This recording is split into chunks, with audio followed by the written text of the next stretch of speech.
My daddy was a salesman. He was what you would call a natural-born salesman.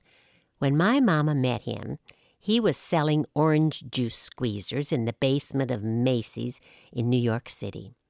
And when I met him, he was selling John Deere tractors. Rumor has it that on my birthday, January 2nd, 1937, my daddy sold a tractor in Douglas County, Illinois. I think you had to be a pretty fine salesman to sell a tractor when the ground was rock hard and there was snow a foot deep. My father came by his talents genetically because his father was also a salesman. My grandfather made his living selling the dumbest things to housewives all over the Midwest. Things like shrimp peelers, grabbers to lift the corn ears out of a hot pot. My grandfather was no honest man because honesty is of little use when a man by profession sells kitchen gadgets to people who will be hard-pressed recalling the reason for their purchase.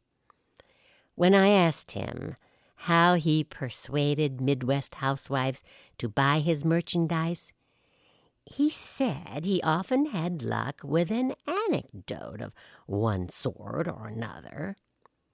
He then told me a story he had found particularly good for entertainment. Once, he would say to a customer, when I was on a long sales trip, my wife was sick, I later found out, with a cold or influenza or a woman's complaint, and was spending time in bed. One evening, clear for winter, she'd gone to bed early, leaving the front door unlocked for a neighbor who had promised to see how she was. My wife fell asleep, and sometime afterward awoke, feeling disturbed. First, she thought it was snowing, but the night was clear, and through the oak branches she could see a great full moon. She told me it seemed like a shining, whirling onion.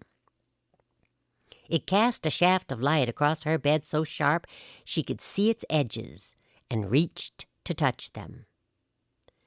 It was while she waved her hands in the moonlight that she heard a double breath, her own breath traveling into the room through the light, repeated. At first, she was not frightened.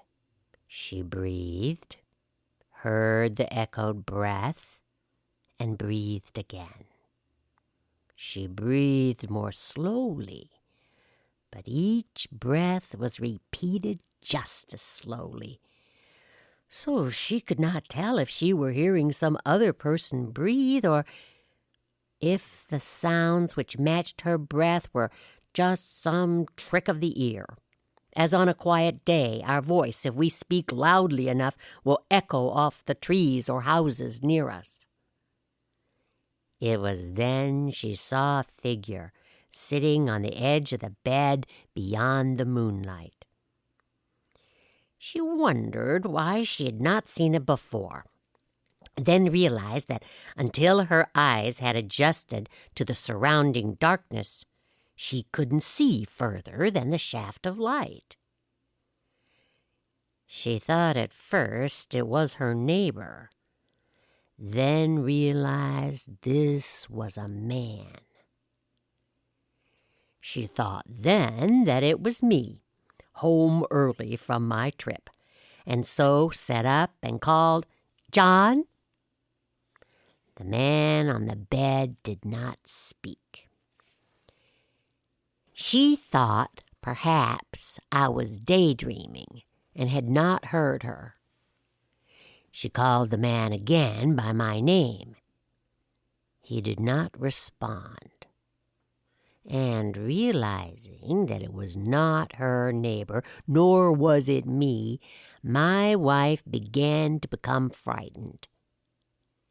She could not make out the man's features, only his shape against the wallpaper. She was too frightened to lie back on the pillow, so she remained where she was, sitting up in bed in the moonlight, listening to them both breathe. This was when the man leaned toward her and said in a very low voice,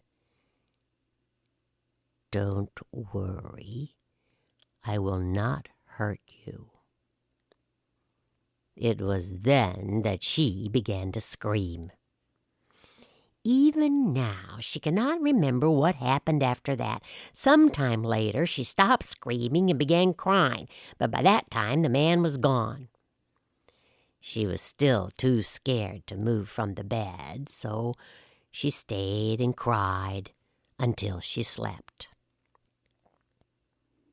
It was morning when she awoke, and remembering all that had occurred the night before, it was some time before she was able to force herself from the bed and make sure the house was hers again. Wrapped in her robe, armed with a pair of scissors, she searched each room, opening the closets and stooping under the tables, always afraid that she would come upon him. Now, here is the strangeness of the matter. My wife thought that the man, if not a rapist, might have been a burglar or a bum. But nothing of value was missing, nor was there less food in the icebox than there had been the evening before.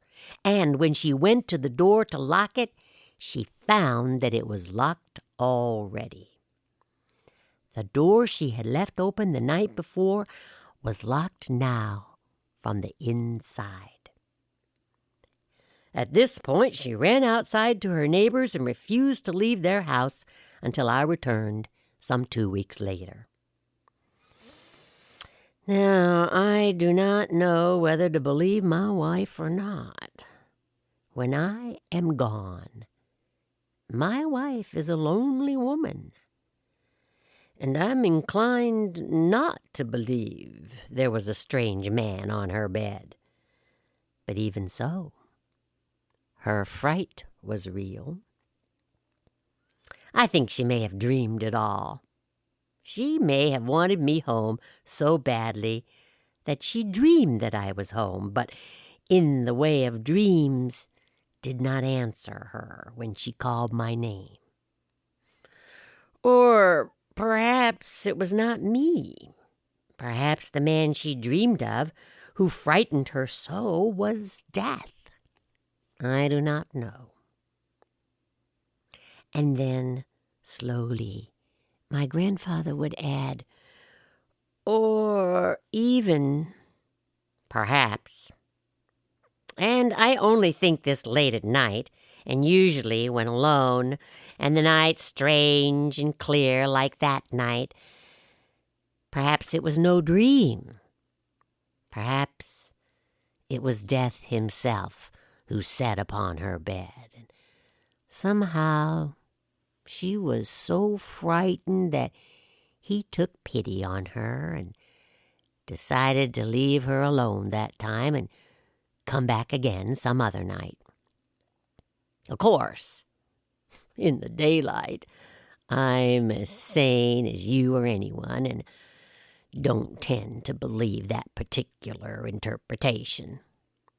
Still, I do not like to leave her alone for too long, and so, he would finish, that is why I would like to complete this trip and return to her as soon as possible, and to that end, might I interest you in the purchase of one of these handy conveniences?